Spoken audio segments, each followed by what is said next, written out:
Kembali lagi dengan Bung Parpelak di Pro Kontra, di mana setiap narasi memiliki sudut pandang berbeda tergantung bagaimana Anda menilainya, dan Anda tidak perlu merasa berdosa, sama seperti Deddy Sitorus yang tidak merasa berdosa mengatakan Bapak Prabowo tidak mungkin menggandeng Mas Gibran 2029. Katanya belum tentu mau. Kok jadi kau lebih tahu? Hah? Kau partai mana? Kau ini kader Gerindra atau kader PDIP? Kalau kau kader Gerindra, mungkin berpikir 100 kali kami bahwasanya pernyataanmu itu benar. Nah, kau yang pertama, kau kader PDIP. Yang kedua, kau berada di partai di luar koalisi. Yang ketiga, kau berada di partai oposisi. Kalau kata PAN, PKB sama Golkar nggak jelas pendukung atau oposisi. Lebih tepatnya abu-abu. Tolong dulu pastikan dulu posisi partaimu, baru kau tentukan dan komentari posisi Mas Gibran. Itu baru betul. Jangan pernah sapu rumah orang kalau rumah kita masih kotor. Jangan rapikan dulu rumah orang kalau rumah kita masih kotor. Itu dia, ya. Jadi sebetulnya kalau kulihat ya dari Deddy Sitorus ini, ya, ini kan selalu mereka ini banyak sekali tokoh-tokoh daripada PDIP berusaha untuk mengecilkan Mas Gibran. Kalian kira Mas Gibran itu anak ingusan? Kalian kira Mas Gibran itu bocah cecunguk? Kalian kira Mas Gibran itu anak bawang? Oh no, dia itu wakil presiden. Sejauh-jauhnya beda umurnya sama Mahfud MD, saat ini dia yang lebih dihormati daripada Mahfud MD. Mau ngomong apa? Walaupun Mahfud MD lebih senior jauh, calon wakil presidenmu kemarin mantan itu lebih dihargai, dihormati Mas Gibran Raka Buming Raka. Semua menteri biar tahu kalian, menteri itu rata-rata umurnya di atas dia. Tapi kalau ketemu sama Mas Gibran, hormat.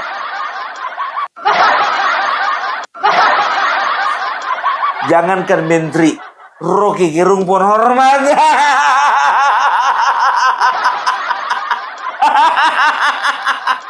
Kalau kalian memang susah menghormati Mas Gibran, karena bagi kalian Gibran sekeluarga pengkhianat bagi kalian. Tapi bagi Bapak Prabowo, ingat, bagi kalian pengkhianat, bagi Bapak Prabowo penyelamat.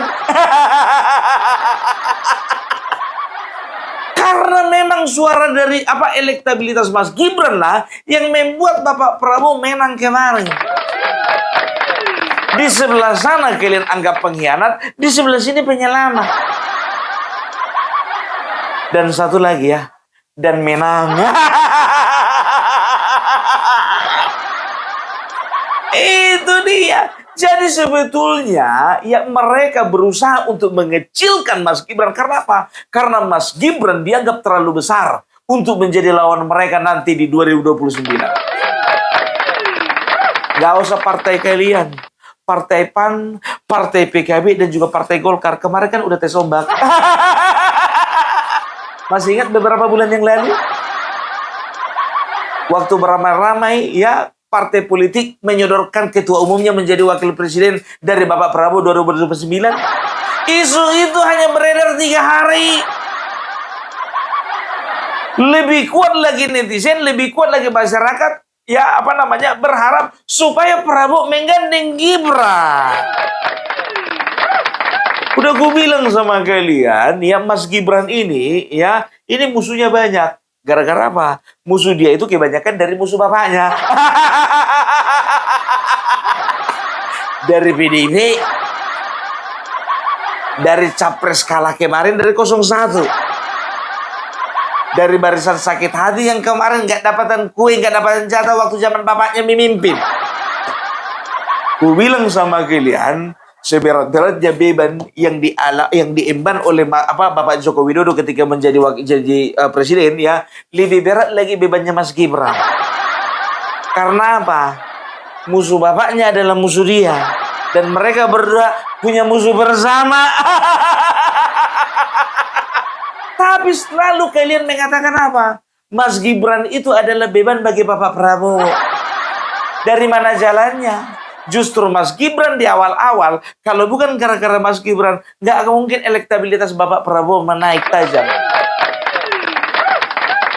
Kalian kira Bapak Prabowo tidak ingat itu? Ingat. Karena apa? Ya, karena di tengah-tengah gempuran daripada isu negatif, di tengah-tengah gempuran daripada tuntutan masyarakat entah yang mana-mana aja lah itu ya, yang berharap supaya Mas Gibran dimakzulkan, ya, ketika Mas Gibran pergi ke sana, mendapatkan tugas ini dan itu, menerima tamu negara dari A, B, C, D segala macam, ya, Mas Gibran menunjukkan sinarnya, ya, di situ makin banyak yang iri, bahkan banyak yang sakit, dan makin banyak yang berusaha untuk menjauhkan Bapak Prabowo dari Mas Gibran, menjauhkan Bapak Prabowo dari Bapak Joko Widodo. Karena apa? Karena mereka takut, ya, kalau Mas Gibran ini dibiarkan bersinar, maka mereka tidak punya kemungkinan dan mereka tidak punya kesempatan untuk bersokol, berkuasa bersama dengan Bapak Prabowo.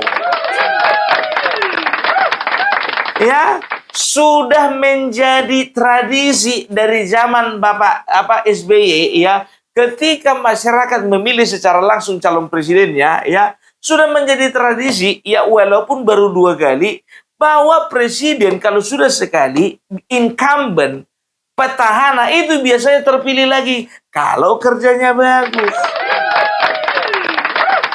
Kita lihat ya begitu-begitu ya Bapak SBY, ya, kalau dibandingkan calon-calon presiden lainnya, waktu itu ada Amin Rais, ada Megawati, ada Wiranto. Iya kan? Dibandingkan semua lawan-lawannya, rakyat lebih memilih SBY. Artinya apa? Artinya Bapak SBY memiliki atau mendapatkan kepercayaan lebih daripada masyarakat. Begitu juga Bapak Joko Widodo, ya. Bapak Joko Widodo begitu juga, ya. Kenapa beliau mendapat 2 periode? Bukan karena kehebatan PDIP semata, tidak. Karena memang betul-betul pekerjaan nyatanya lah yang memang dilihat oleh rakyat. Mau kau bilang pun juga dari PDIP, ya, kalau misalnya Bapak Joko Widodo hanya bersinar selama 5 tahun, nggak akan pernah, ya, kalian kecipratan kejayaan dari Bapak Jokowi. Makanya aku paling benci kalau dibilang yang membesarkan Jokowi adalah PDIP.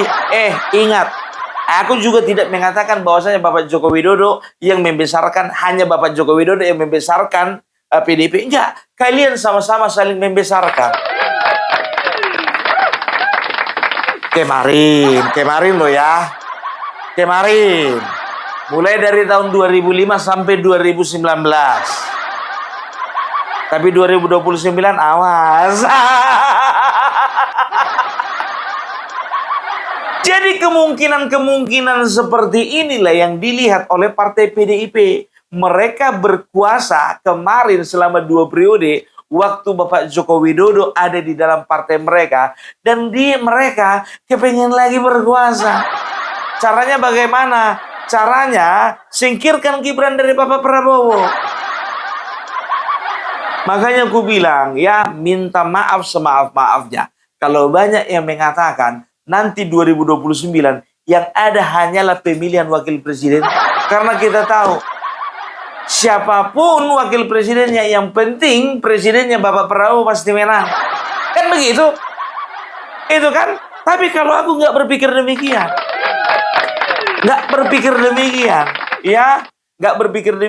Ya, barang siapa yang bisa menarik atau menggeser, memisahkan Bapak Prabowo dari Mas Gibran, maka akan dengan mudah mengalahkan Bapak Prabowo. Itu poinnya, kawan. Jadi bukan masalah Bapak Prabowo, siapa aja bisa menang. Kalian kira PDIP nggak nafsu berkuasa itu? Kalian kira Nasdem nggak kepengen lagi mencalonkan Presiden Anies Baswedan? Kalian kira PKB juga nggak bernafsu? Sekarang yang mereka bilang, kami ikut apa kata Prabowo, Karena apa? Karena mereka ada di dalam. Itu dia. Tapi ada tapinya. Ketika Bapak Prabowo bisa dipisahkan oleh Mas Gibran, ya, bisa dipisahkan dengan Mas Gibran, nah, maka partai-partai yang lain mereka akan membuat figur mereka lebih kuat dan mereka akan dengan mudah mengalahkan Bapak Prabowo. Karena apa? Bapak Prabowo kehilangan separuh daripada kekuatannya. Dan bisa terjadi. Ini kemungkinan ini bisa terjadi. Ini ada kubu Bapak Prabowo, ini ada kubu Bapak Joko Widodo. Di sebelah sana, ya, poros baru, mereka bersatu padu, ya, mereka menghimpun kekuatan. Ada 3 calon nanti di sini Prabowo dengan siapa? Katakanlah Bapak Prabowo, katakan dengan Tom Lembong, misalnya ini loh, misalnya di sini Mas Gibran dengan Kang Deddy Mulyadi, misalnya. Yang di sebelah sini katakanlah PDIP memajukan Rifka Ciptaning dan juga Guntur Romli, misalnya. Ini kita bicara misalnya loh ya.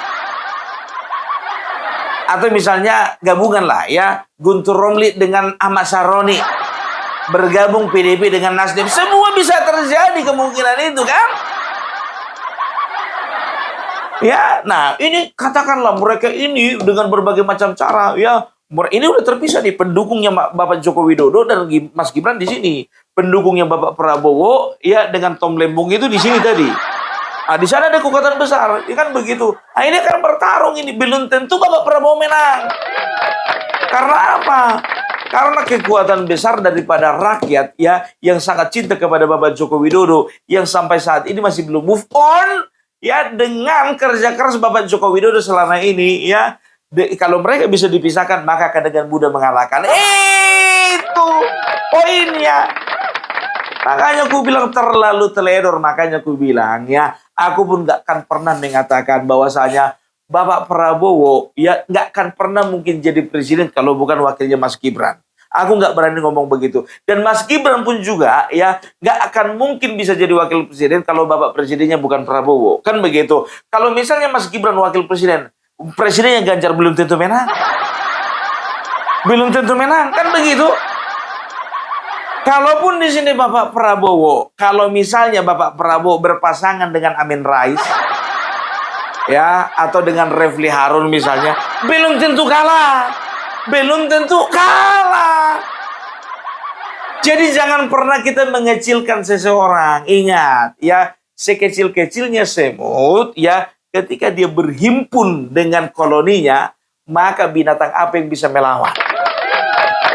Sebesar-besarnya gajah, sebesar-besarnya harimau, sebesar-besarnya banteng, ya, kalau dia sendiri mengandalkan kekuatannya sendiri, tidak mau bergabung dengan siapapun, merasa besar sendiri, merasa kuat sendiri, tapi ketika ada binatang kecil seperti semut berbaris ketika banteng tidur,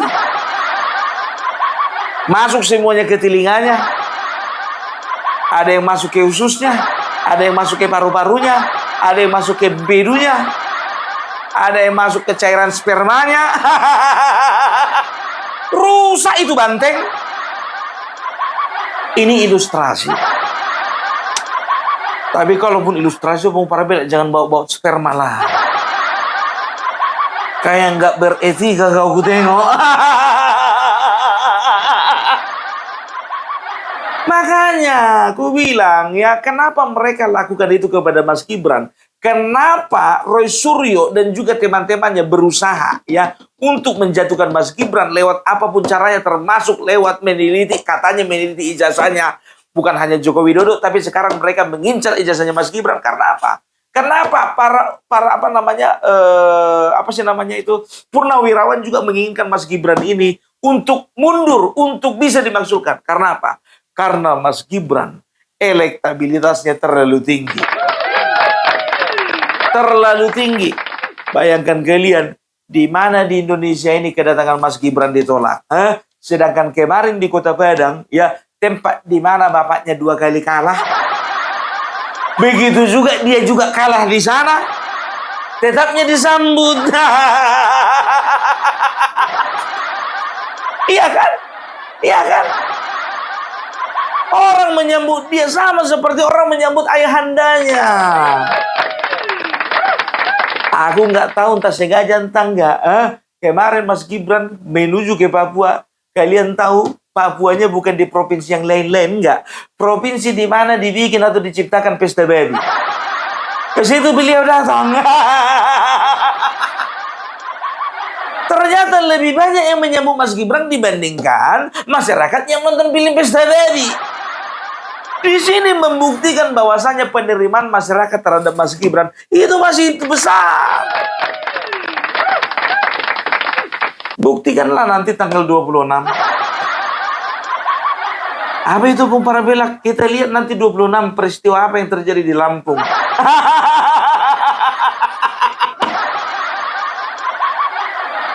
Apa kata siapa namanya si Deddy Sitorus? PSI kan berusaha untuk besar dengan cara menumpang-numpang. Berusaha untuk menjatuhkan PDIP, menyerang PDIP. Kukira kalian nggak perlu diserang deh. Nggak perlu kalian diserang. Nggak perlu kalian diserang PSI. Masyarakatnya nyerang kalian. Kenapa PSI? Kalau aku rasa sih, PSI ini sekarang ini biar tahu kalian responsif. Bukan reaktif. Beda sama kalian. Kalau PSD dipersiapkan untuk mendukung Mas Gibran, betul. Itu kuakui. Itu sangat kuakui. Itu betul ya. Jadi kalau bicara tentang PSI saat ini, kita objektif ya. Kita objektif ya. Kalau berbicara tentang PSI, aku tidak muluk-muluk ya. Nggak muluk-muluk. Dapat pun katanya nanti 7%. Aku entah kenapa yakin gitu loh. Aku entah kenapa yakin dapat 7% ini. Nggak tahu lah ya, gara-gara gara-gara Nasdem menaikkan kan jangan 4%, kalau bisa 7% kan. Makanya kalau kemarin di awal-awal waktu Nasdem tidak tidak mengusahakan atau tidak memberikan ide atau tidak memberikan masukan ya supaya 7%, tetapnya aku bilang kalau bisa 4% aja pun juga udah jadilah untuk PSI kan begitu. Tapi sekarang karena ada desakan dari Nasdem 7%, ya sekarang gue bilang ya kan, kalau bisa PSI, kayaknya feelingku bilang 7% deh. Kalau ada lagi naikkan 10%, gue bilang lagi sekarang, kayaknya mungkin PSI 10% deh. Jadi banyak yang berusaha sejak sekarang, sejak dini, berusaha untuk menjegal langkah-langkah mereka.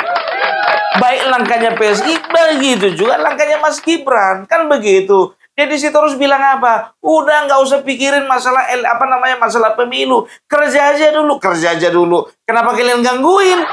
Orang lagi kerja kok kalian gangguin? Lagian apa masalahnya? Kalau dari sekarang sudah mulai dilakukan konsolidasi, sudah dilakukan persiapan, kenapa enggak? Apalagi PSI, bukan partai besar sekarang. Ada kemungkinan yes. Sangat. Justru ya aku katakan dulu PSI ini partai sederhana lah. Nanti kalau aku bilang partai kecil nanti kayaknya mengecilkan diri sendiri gitu loh. Walaupun aku bukan orang PSI. Justru ya ketika sebuah usaha atau bisnis atau perusahaan kalau misalnya masih kecil ya, masih sederhana seperti yang aku bilang tadi, justru mereka mencari cara bagaimana supaya banyak pembeli, banyak klien, banyak peminat. Bagaimana caranya? Ya, lakukan trik marketing yang jitu, ya kan? Lakukan efisiensi terhadap pengeluaran. Lakukan alokasi dana untuk iklan. Begitu. Walaupun ada iklan tak berbayar seperti Bung Parabella. Aku ini iklan tak berbayar ini. Ngomong untuk PSI oke. Ngomong untuk Bapak Joko Widodo oke. Ngomong untuk Gibran apa lagi? Ngomong untuk Bapak Prabowo pun juga oke. Begitu. Jadi nggak usah ajarin orang ya bagaimana caranya ya untuk membesarkan diri. Karena apa? Kita ini semua berproses. Kalau kalian merasa partai kalian besar, usahakan supaya pemilih jangan lari. Kalau kalian merasa, ingat, kurang besar apa Nokia? Nokia kurang besar apa? Tapi karena tidak mau mengikuti perkembangan zaman ditinggal pembeli. Kurang besar apa Sony Ericsson? Karena tidak mengikuti perkembangan zaman, tidak ada pembeli. Apalagi nanti biar tahu kalian, Mas Gibran ini punya peluang yang sangat besar. Karena apa? Bonus demografi. Apa itu bonus demografi? Bonus demografi adalah masa di mana usia produktif lebih besar daripada usia yang tidak produktif. Kalian tahu bonus demografi kita dimulai dari tahun berapa? Ya, bonus demografi kita itu mulai dari tahun 2015 sampai 2035. Dan puncaknya adalah di tahun 2020 sampai 2030. Nah, pemilu 2024 udah lewat. Kan begitu? Nah, ya, yang kebagian bonus demografi itu 2029. Usia produktif, usia pemilih paling banyak di situ. Dari mana? Yang pertama dari Gen Z, yang kedua dari milenial. Kalau mau tahu kalian persentasenya, ya milenial ada sekitar 24,4% dan kaum Gen Z ya itu 24,9%. Kalau digabungkan semuanya 49%. Bayangkan kalian, pemilih terbanyak nanti akan berasal dari kaum milenial dan juga kaum Gen Z. Kaum milenial umur berapa tahun, Pung? Ya, kaum milenial ya itu yang lahirnya dari tahun 81 sampai tahun 2011. Ya, sampai tahun 2011 ya. Sebentar dulu, tahun 1981 sampai tahun 1996. Itu yang kaum milenial. Nah, kaum Gen Z tahun 97, ya kelahiran tahun 97 sampai tahun 2012. Tahun 2013 itu post milenial, post Gen Z atau lebih sering dikatakan itu Gen Alpha lah, ya. Jadi presentasinya paling besar itu ada di milenial dan juga Gen Z. Nah, biasanya pemilih-pemilih muda ini akan memilih yang mempunyai kemiripan. Bukan hanya pemilih muda, pemilih tua pun begitu. Ya kan begitu. Ya, kalau orang-orang tua nggak terlalu suka dengan cara-cara anak muda. Kalaupun ada suka, ya kan, ya paling dalam beberapa hal kan begitu. Nah, karena berhubung 49%, bayangkan kalian, ya, dari total 280, ingat, 280 juta manusia yang ada di bangsa ini, sekitar 140 juta akan dikuasai Gen Z dan juga milenial. Besar. Ini besar, ini bisa dikatakan populasi terbanyak. Kan begitu. Nah, sisanya itu ada Gen Alpha dan juga ada Gen X dan juga ada baby boomer. Kan begitu. Tapi mereka itu ya bisa dikatakan presentasinya sedikit lah. Nah, inilah yang mereka takutkan bonus demografi ini. Mereka sadari itu.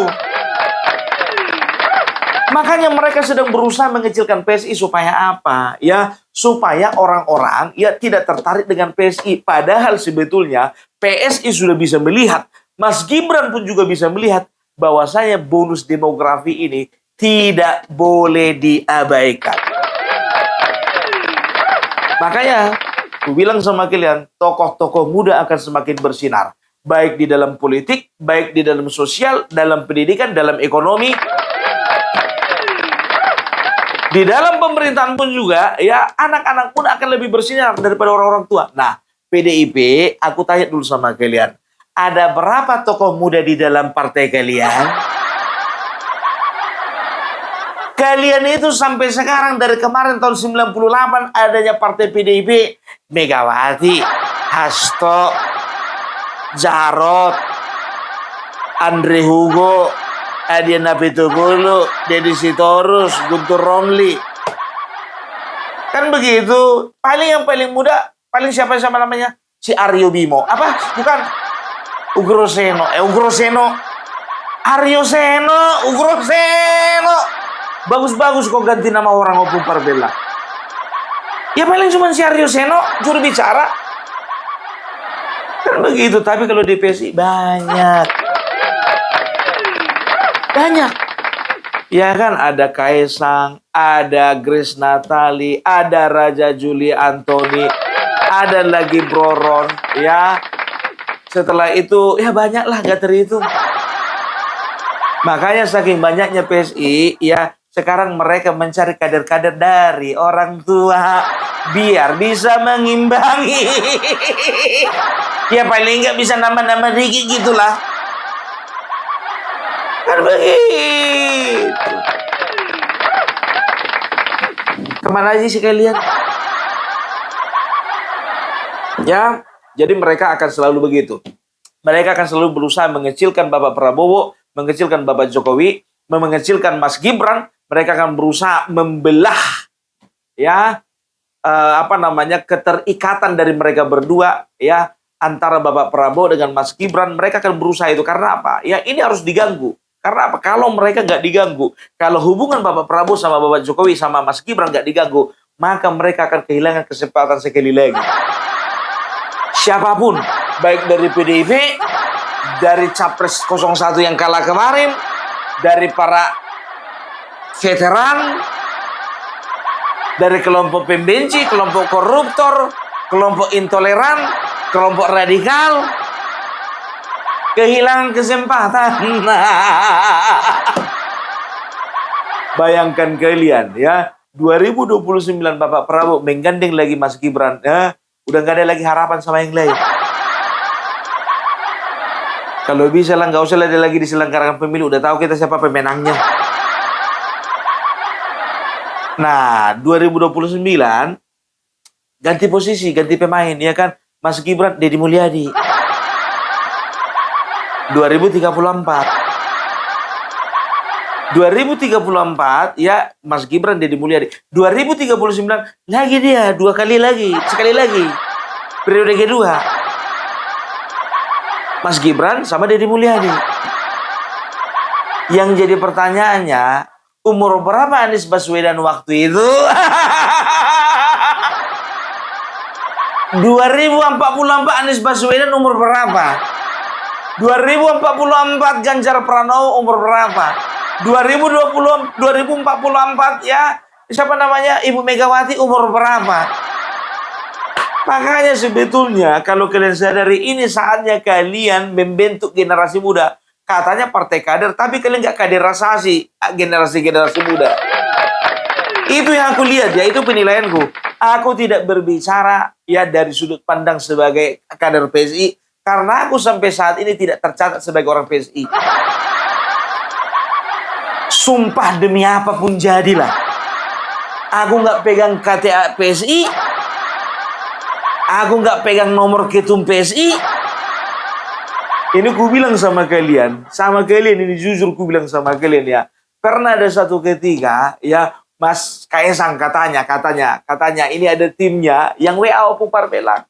Bang, minta tolong dulu, kirim dulu alamat dan ukuran baju. Untuk apa? Soalnya Bapak Joko Widodo ulang tahun biar dipakai untuk konten. Kan begitu, mungkin itu maksudnya, kan begitu. Nggak diperpanjang, ya kan gue bilang, ya. Aku curiga. Kalau orang mungkin senang, kan begitu. Langsung ku tanya, ku telepon nggak diangkat, kan begitu. WA aja bang. Nggak perlu kusebutkan namanya, ya, nggak perlu kusebutkan namanya. WA aja lah katanya begitu, kan. Nah, datang aku bilang, ya, ku tanya sama dia, emangnya Mas Kaisang kenal sama aku? Semenjak itu sampai sekarang nggak dibalas. Aku nggak dapatan baju. Mas Agri Fanani dan beberapa teman lainnya dapat baju. Makanya aku bilang, aku nggak ada keterkaitan antara Opung Parpela dengan PSI, nggak ada.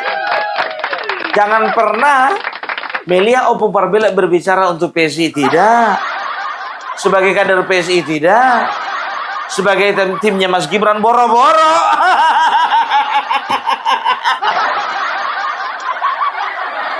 Aku ini bukan VVIP-nya Mas Gibran. Bukan, tapi aku ini adalah VVIP-nya rakyat. Gimana? Orasiku tadi cukup memukau, kan? Kira-kira dapil mana aku cocoknya ini? Hah? Dapil mana ini Opung Parpela ini? Begitu Deddy Sitorus mah nggak usah didengarkan. Nggak usah, jujur aja lo ku bilang, ya kan, ya. Gimana lah mau ku bilang, ya. Karena setiap perkataannya ini dari dulu menyudutkan terus. Ya kan, akhirnya apa? Akhirnya suara mereka yang tersudut.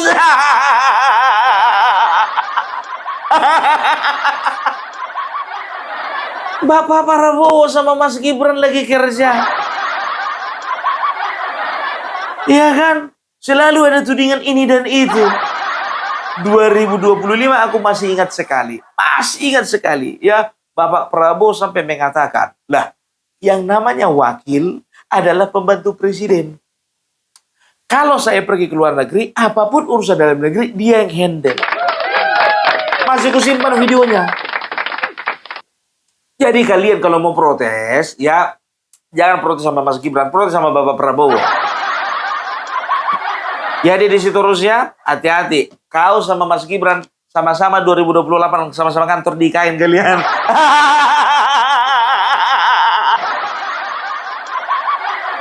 Nah, 2029 nanti aku yang kantor di IKN. Amin. Aminkanlah.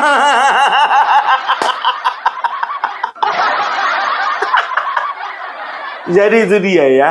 Mereka berusaha mengecilkan karena apa? Karena Gibran terlalu besar. Mereka berusaha untuk meremehkan Gibran. Karena apa? Karena Gibran terlalu terhormat. Iya. Mereka berusaha untuk mendiskreditkan seorang Gibran. Karena apa? Karena Gibran terlalu dihargai. Mereka menyerang Mas Gibran dengan kata-kata ya yang bisa dikatakan kata-kata yang meremehkan, kata-kata yang menyudutkan, kata-kata yang memang betul-betul sangat menyakitkan. Karena apa? Karena Mas Gibran itu terlalu kuat. Terlalu kuat. Bayangkan aja, Bayangkan aja, apa yang dikatakan, yang ditanya wartawan sama Mas Gibran, coba lihat dulu, ada nggak pernah dia menampakkan emosinya? Nggak pernah. Nggak pernah. Ya, dalam hal apapun dia nggak pernah. Udah dibilang, like father, like son. Kalau suka sama bapaknya, suka juga sama anaknya. Bukan itu Bung Parpelak. Like father, like son. Gitu bapaknya, begitu juga anaknya. Itu dia, ya. Jadi, ya, apapun yang disampaikan sama Deddy Sitorus, aku anggap itu nggak berarti. Bagiku, aku anggap itu adalah sebuah kepanikan. Kalau nggak panik, ngapain dikomentari? Bayangkan kalian, hampir semua mengomentari Bapak Joko Widodo sama Mas Gibran. Apapun yang dilakukan, mau keliling Bapak Joko Widodo, mereka yang repot. Mau belusukan Mas Gibran, mereka yang repot. Yakin aku. Ya, Mas Gibran buang air besar, Guntur Romli bikin konten. Kentut aja pun Mas Gibran, Guntur Romli bikin konten.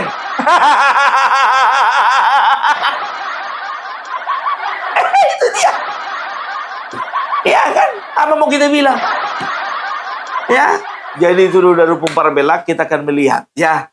Apa lagi hujatan-hujatan dari orang ini sama Mas Gibran? Apa lagi kata-kata mengicilkan dari orang ini kepada Mas Gibran? Kita akan lihat seberapa besar mulut mereka akan mengucapkan kata-kata itu lagi. Ya, dan kita akan lihat seberapa kuat Mas Gibran ya untuk menahan setiap kata-kata itu. Itu dulu Bung Parpelak. Salam NKRI, NKRI harga mati. Kita ketemu di pro kontra selanjutnya.